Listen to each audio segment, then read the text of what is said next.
बिस्मिल्लाहिर्रहमानिर्रहीम। अस्सलाम वालेकुम नाज़रीन, इंतहाई अफसोसनाक खबर। आज़ाद कश्मीर समानी में 3 सगे भाई अलमनाक हादसे का शिकार हो गए।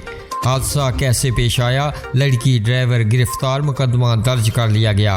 नाज़रीन, तफसीलात के मुताबिक समानी आज़ाद कश्मीर में खूनी हादसा 3 मासूम तालिब इल्म अलमनाक हादसे का शिकार हो गए, जिनमें एक जान की बाजी हार गया जबकि 2 शदीद तशवीशनाक हालत में हैं।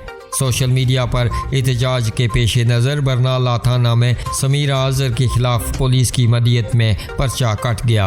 मुल्ज़िमा मशहूर ज़माना जाम अजहर की बेटी है, जो बरनाला जा रही थी कि प्राडो गाड़ी की जद में आकर मोटरसाइकिल पर सवार 3 सगे भाई कुचले गए, जिनमें से एक जाँ बाक हुआ, 2 की हालत तशवीशनाक बताई गई है। नाज़रीन, प्राडो में रखा गया मोर भी हादसा में हलाकत का निशाना बना। एनी शाहिदीन के मुताबिक हादसा ओवर स्पीड की वजह से रोनमा हुआ।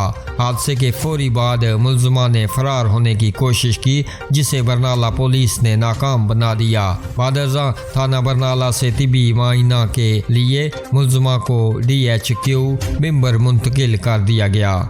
नाज़रीन, आप भी अपनी राय का इजहार इस अफसोसनाक खबर के हवाले से नीचे कमेंट बॉक्स में ज़रूर कीजिएगा और मरने वाले के लिए दुआए माफ़रत कीजिएगा।